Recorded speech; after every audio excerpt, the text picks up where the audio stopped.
We are with the Book of Love, Canto 3, Satyavan and Savitri. Satyavan, the human soul turning towards the Divine Mother, Savitri. This is the most fulfilling experience of love. It is the original power, and it carries within it the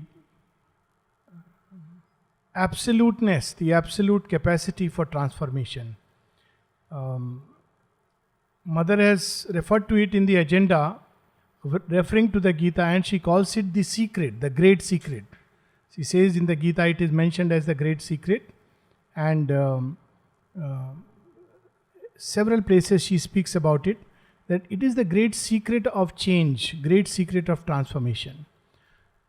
So much so that when she was asked how to cure evil in this world,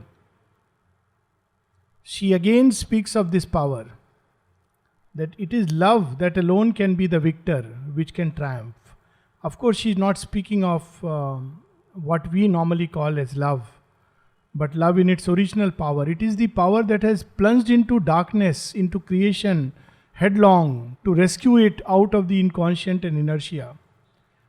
That is why one of the lines we read earlier in Canto 2 of this same book, a mystery wakes in our inconscient stuff. It fills with joy, fills with beauty. All other forms of change, because of any compulsion, pressure, punishment, etc., they do not last. They are born out of fear. And they are very temporary. They are not something which will endure. It's well exemplified in many, many instances. But a change that comes out of freedom and out of the power of love is a change that endures. Of course, love has a healing power even at the physical level, and this is being more and more demonstrated. This is a lovely book, Love, Medicine and Miracles, written by Dr. Bernie Siegel, where he says how the power of love can heal even physical diseases. So someone asked, what if it doesn't work? So the answer was, increase the dose. I would perhaps say, change the potency, like in homeopathy. It's so true. It alone has just the very touch of love, brings this change. As Shubindu elsewhere says, a mighty transfiguration works. Because love, beauty and joy are a triumvirate of one single truth. Love is the core, and beauty and joy are its natural expressions. They are like the two limbs of love.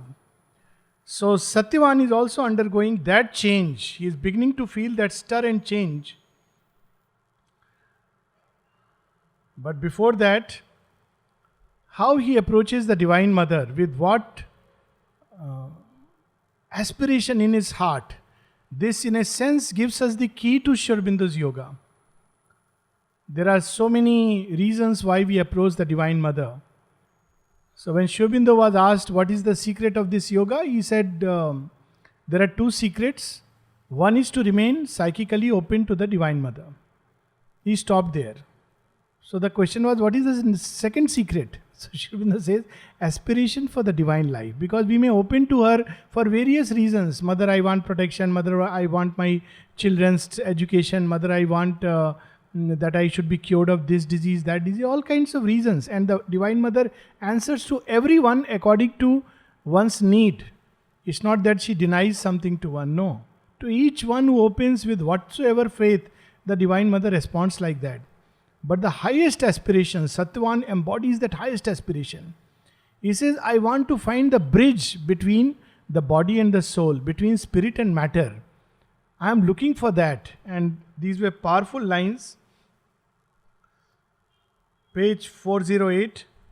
My other selves I lost and the body of God. So this is the problem of self-realization of the traditional kind. That we find the self, but the sense of this world, what do others, so-called others, mean with regard to our own individual existence? That is why when Sri Aurobindo was asked, why you have named this journal Arya, what does it mean? So Sri Aurobindo gives a very beautiful reply. It is there in his collected works. And toward the end he says, even though the true Aryan discovers his transcendent self, yet he still does not discard his human personality. He uses it as a center for the expression. He does not throw it away that, oh, now it has served the purpose, it has become meaningless. He uses it as a center of expression for the play. This is what people find so difficult to understand, that how was Shri Krishna really a realized yogin? And some people go to an absurd levels. I met someone few days back, he said, he was a nice man. I said, the Gita is regarded as Brahma Vidya and he is referred to as Yogeshwar. Leave aside the avatar part. Because it's difficult for them to understand how Shri Krishna was relating with this whole world in different ways. To each one he was responding in a certain way. He was not saying that, oh, all are same, all are equal. No, the divine enters into the play and there would be some who will be close, some far, some will be in a certain role, some in some other roles. But all these roles are decided by something much deeper and truer, not the way we pick and choose that people whom we take egoistically personal interest in, they would be closer. People who satisfy our ego, we like to form a circle around us, which is the typical human way. And people who are critical, we keep them far away. But that's not how the divine chooses.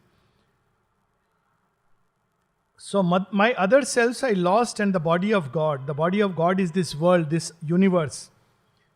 The link of the finite with the infinite. The bridge between the appearance and the truth. So this, of course, we know. It's very well known saying in traditional spirituality, all this is an appearance. Yes, this is appearance, that is truth. But there has to be something which connects the two. So he is looking for that. The mystic aim for which the world was made. The human sense of immortality. How beautiful it is. Deep within there is a consciousness of immortality.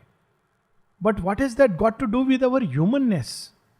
How can we immortalize even our human actions, even our human thoughts, feelings, impulses? Is there a way that they too can be uplifted by the touch of the immortal and the eternal? And then these masterly two lines which we read. But now the goldling comes to me with thy feet, and his gold sun has shone on me from thy face. If only this is how every man to start with in India or to start within the devotees could treat and greet the women. Because in the ancient tradition, at least in India, every woman who was born in house and who came to a house was regarded as Lakshmi. You see, this sense is there. How Sri Aurobindo says, your feet have come and they will change. And people really believed it, that a woman can change the house. She can change everything. Why? Because she was seen as an embodiment of goddess Lakshmi. So when she was born, oh, Lakshmi has come. It was like fortune has come. Fate has come. Now our problems will be thrown far away. Now it is, the effect of Kali is so strong that it is just the opposite. Oh my God, why such a big problem? Not realizing, and so it's wonderful that once again the nation is beginning to look up to woman as that power of the divine who comes to change by the power of love. That is the difference between father and mother. Fathers will give a system, discipline, this way, that way. But mothers, simply by that love they change. It's amazing, even at a human level, how it operates. So Satyavan belongs to that original type, not the distorted and perverted type. So as he sees Savitri, he says, I see your feet coming, and your feet will come and change my life. For now, and now that already the first touch of transformation that he feels, for now another realm draws near with thee, and now diviner voices fill my ear. The presence of love in a human heart, and the more it is transfigured, the more it is purified and refined, is such an energy that it draws around oneself an atmosphere full of positive things and beautiful things.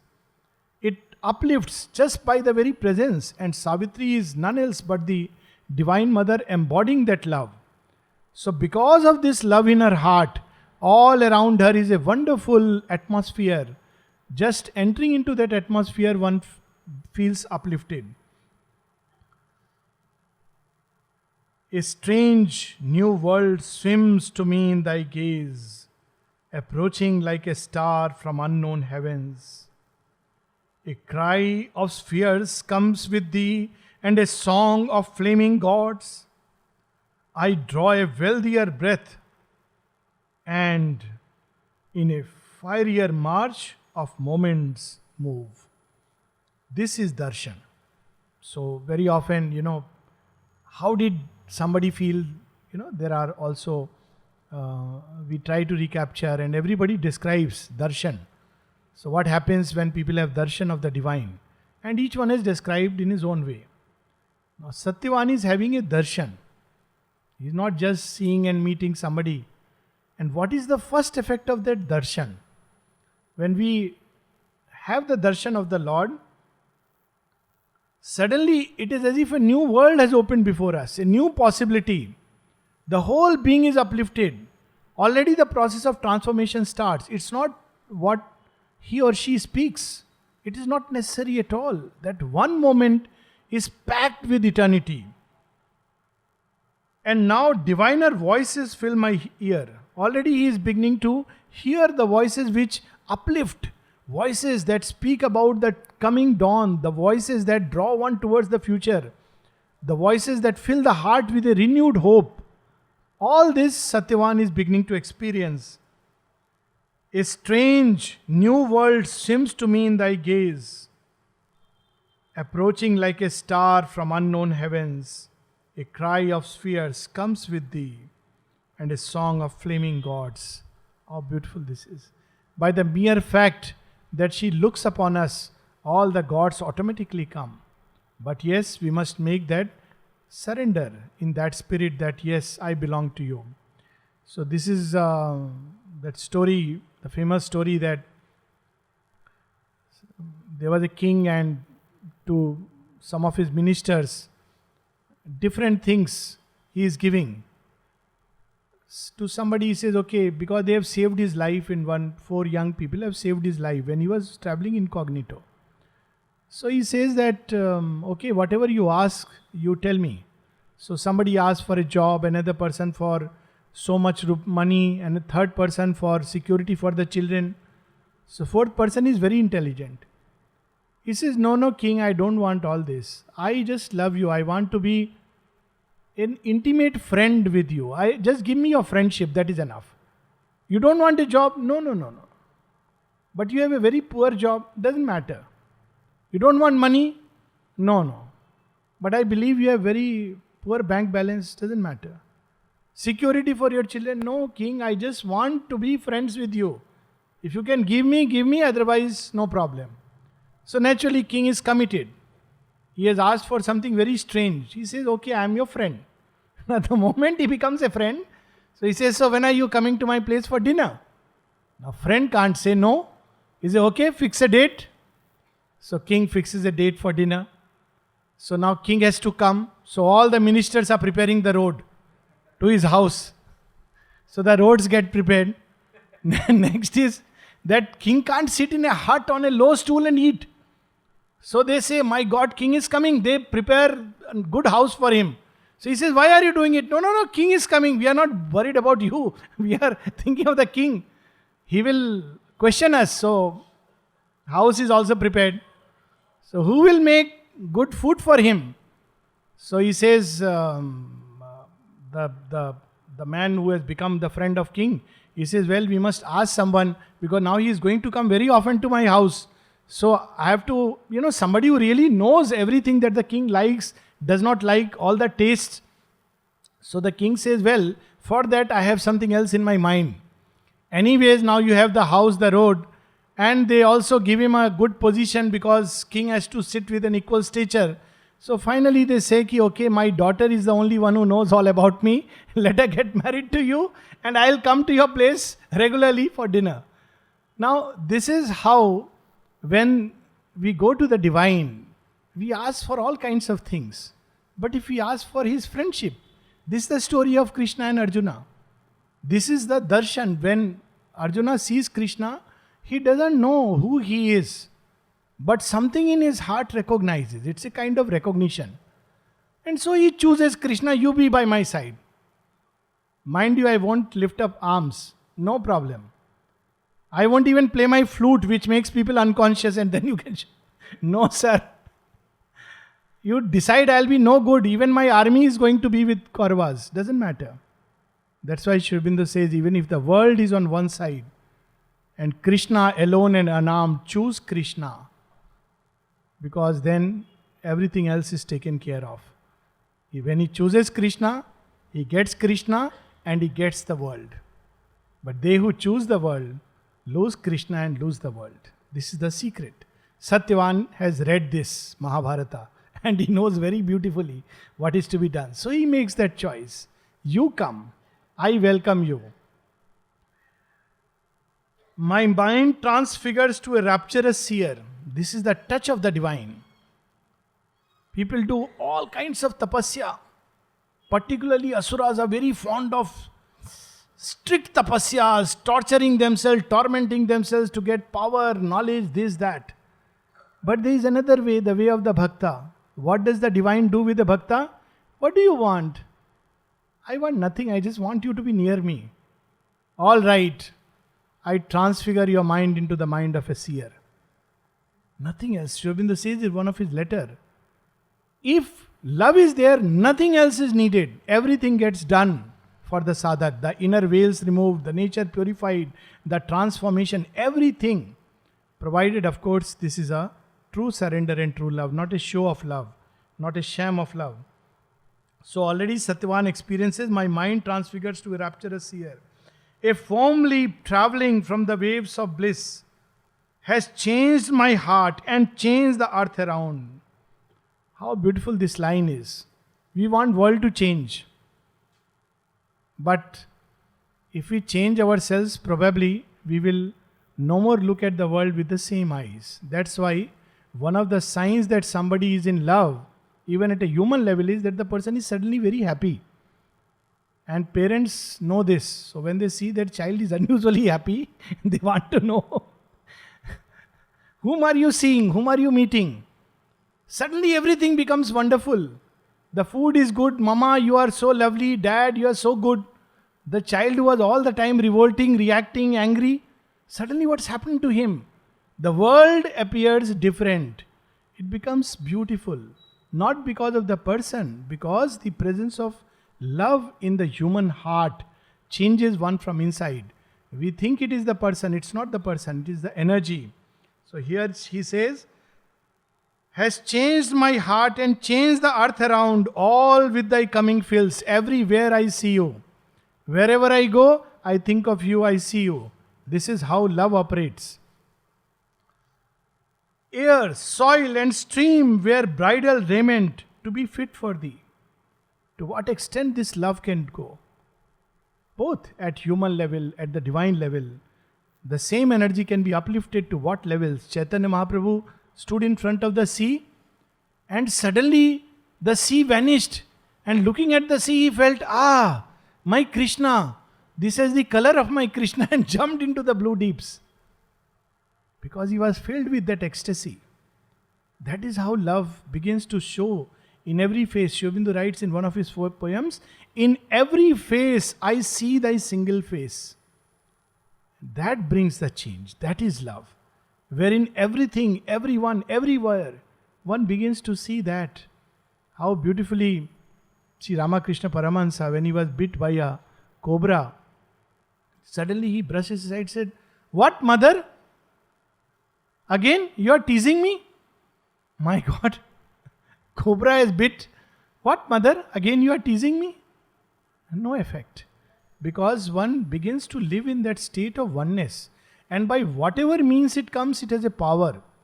Because it is an energy which changes and begins to show. Through whatever form, whatever face. All with thy coming fills, air, soil and stream wear bridal raiment to be fit for thee. because he is a poor fellow, he doesn't have money. So how he will arrange for a bridal dress? He says, but look, this is the dress I can make you wear. And sunlight grows a shadow of thy you because of change within me by thy look. He says, I don't know what you have done. Your look has changed me from inside. And now sunlight also appears like a shadow. Because there is nothing more luminous than thy face, than thy beauty. Why? Because it is colored by the energy of love. So though we often say it's a coloring. Yes, it's a coloring. But this coloring removes many a dark coats which normally and ordinarily color human beings. So that is the power of love which Satyavan is experiencing. Come nearer to me from thy car of light on the green sward, disdaining not our soil. So then he invites her, and then, as we said, the final act of surrender, it is both levels it is working. At the human level, the love of Satyavan and Savitri. At a deeper level, the play of the Lord and his eternal spouse, nature and soul. We will see this as we proceed. And of course, the soul calling the divine to come and fill the abysses, and how he has waited for her. So here is these beautiful lines. On this green sward disdaining not our soil, for here are secret spaces made for thee. We also have secret spaces. Many parts, unconscious parts. But what we have done, we have filled it. And Shubindra's poem Ahana, in fact in that Ahana says, we have filled it with flowers that are scentless.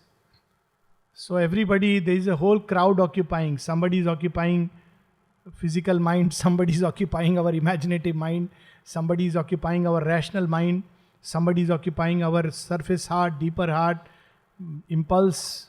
We have filled these spaces. But if these spaces could wait for the divine becoming empty, then calling her and asking her to take place in the home would be so wonderful. But we have no place for the divine in our hearts and our homes. We make a little, cupboard. Imagine telling mother, Mother, come, I have prepared a cupboard ready for thee.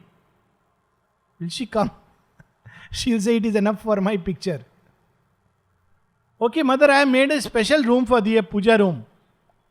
So once in a while she will like to peep out of the puja room and say, let me do what you are doing elsewhere. And then it will be different. But imagine waiting with the whole house ready, empty. This is for you. Come, mother. Everything belongs to you. So Satyavan is prepared like that. For here are secret spaces made for thee, whose caves of emerald long to screen thy form. Wilt thou not make this mortal bliss thy sphere? Come taste this food, this mortal joy. You are divine, you are eternal. You know what is everlasting bliss. But I can give you mortal joy. Would you like to taste it? And when we do it with love in our heart, with a spirit of surrender, the divine would sit and taste that mortal food. And that food will grow divine. That is the secret of prasad. It's a mortal food. It is not food for the gods. But because the divine touches it and partakes of it, it gets transformed. So Satyavan is very smart. He is calling her to taste mortal bliss. But what he is ensuring for himself? Immortal bliss. Because the moment the two meet, his own joys will change into eternal joy. Descend, O happiness, with thy moon gold feet, enrich earth's floors, upon whose sleep we lie. Earth's floors, and the sleep is the inertia, the inconscience, the dull gravitation. We are lying on that. We do not have the strength to uplift ourselves. But you can come and be here with us, and that is enough for us. He says, enrich earth's floors upon whose sleep we lie. O my bright beauty's princess Savitri, by my delight and thy own joy compelled, enter my life, thy chamber and thy shrine. Again, It gives us another secret of bhakti. The divine takes delight in the bhakta even as the bhakta takes delight in the divine. And there must be joy. Without joy, there is no bhakti. Bhakti is not okay, what I will get, what I will. Bhakta seeks only one thing, nearness to the Lord. And that gives him joy. And he seeks that with joy in his heart. If you could come, that is the joy I seek. So when he calls with that bliss, that joy, the divine also gives himself freely. So that is why, look at this wonderful line, by my delight and thy own joy compelled. What is the biggest compulsion that draws the divine? A glad submission. Several places, even in the Gita, it is so beautifully said, yoga is not done by a despondent heart. And Sri Aurobindo speaks about it. One must be glad in the heart to do yoga. Yoga is not a drudgery that, oh my God, some people become very serious. Why? Because I am doing sadhana. It's just the opposite. the more sadhana one does, one discovers that one is not doing sadhana, divine is doing sadhana. The other sign is, one is filled with joy. Because one comes in contact with the all blissful. The sign of sadhana is not to say that I am a sadhak. 2 days back, some gentleman came and asked me, I want to meet some sadhaks. I said, everybody is a sadhak, go anywhere. But unfortunately, they are all too busy and they don't like to sit and meet. I said, no, but how to know? Because, here no dress and all thing. So how to sign? So I gave him a sign. I say, very simple. You walk around. Wherever you see joy on the face, you catch hold of him. I don't know whether he tried it or not. He didn't come back to me. But I told him, wherever you see joy on the face, that person is a sadhak. Don't ask anything else. If you ask more questions, you will be confused. You sit and talk to him about mother and you will get things. Of course, I didn't say so many things. But essentially, that is the sign. By joy, the divine comes to us. When there is joy in the love and the giving.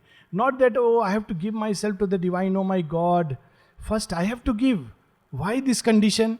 He should give me things. I should have a proof that he is the divine. After that, I will think whether he is worth giving or not. But when a person says, I don't know what you can give me nothing. But I want you, I love you. And take joy in that. Then that joy compels the divine to come. Because there is joy in the heart. So here is, by my own bliss, by my bliss and thy own joy compelled. Look at the burden in the line, stress, compelled. The divine is compelled. It's no more tapasya sadhana, but he is compelled. Enter my life, thy chamber and thy shrine. In the great quietness where spirits meet. Led by my hushed desire into my woods, let the dim rustling arches over thee lean, one with the breath of things eternal live. Thy heart beats near to mine, till there shall leap, enchanted from the fragrance of the flowers, a moment which all murmurs shall recall. It is a recapturing of that mood of beauty and joy, the nearness of love gives. Love is not satisfied with being loved from afar. By its very nature, it seeks closeness. It draws the object of love. Everything gets caught, even desire, the body, everything. And everything around belongs to the beloved and the lovers. So he is calling her to fill everything, that it's not just for me. My heart, my life, everything around, the tree, arches, they will all become your house, your cover. And then the last line is an amazing line, which has deep, profound occult truths revealed in a very casual line. Sometimes Sri Aurobindo's lines are like that, so revealing. And every bird remember in its cry. It's a very simple line, direct line. But look at this, what Sri Aurobindo is revealing to us.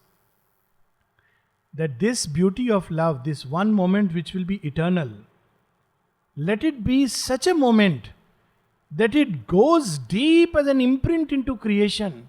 So deep that every time from this moment on, when a bird would call, this new note will be added into it. There is a very nice, again, ahana, where Sri Aurobindo says that Yamuna still remembers, and there was, as children we used to be told this bhajan, that as, Yamuna still remembers the dance of Krishna upon its waves. And that is why she is always restless. She is a very restless river. Unlike the Ganges, which can suddenly assume the form of the mighty Shiva destroying all things, or a very, very quiet stream, Yamuna is forever chanchal, restless. Why? Because she has experienced the feet of Krishna dance over her. A blessed river. Hardly anybody speaks about Yamuna. But that is the beauty of Yam. That's why she has the status of Ganges, equal status. Ganges have come from heaven, she is purifying. But Yamuna, which has been touched by the Lord's feet even as a child. So forever she is seeking, because forever she remembers. Now that imprint has gone into her. Just as we talk about material relics, things touched by the divine, and they are exceptional. What about the whole atmosphere in which they have breathed? Sometimes I fancy, and I am sure this is right, it's not an imagination, that the air when one breathes in Pondicherry contains molecules and atoms of the mother's breath. This air cannot forget her. Human beings can forget. These walls she has touched, these rooms she has passed by, things which she has seen. How many times mother would have looked at the sea, at the land, at the sky which we look, at these stars. And all these now carry that imprint. And every time we look at them with this feeling that, look, she has looked upon these, she has touched this soil. And mother says that, in fact, in that book, The Supreme, she says that wherever I have gone, the soil that I have touched with my feet, I have released the supramental vibrations into the atoms of that earth, which continue to do their work of transformation.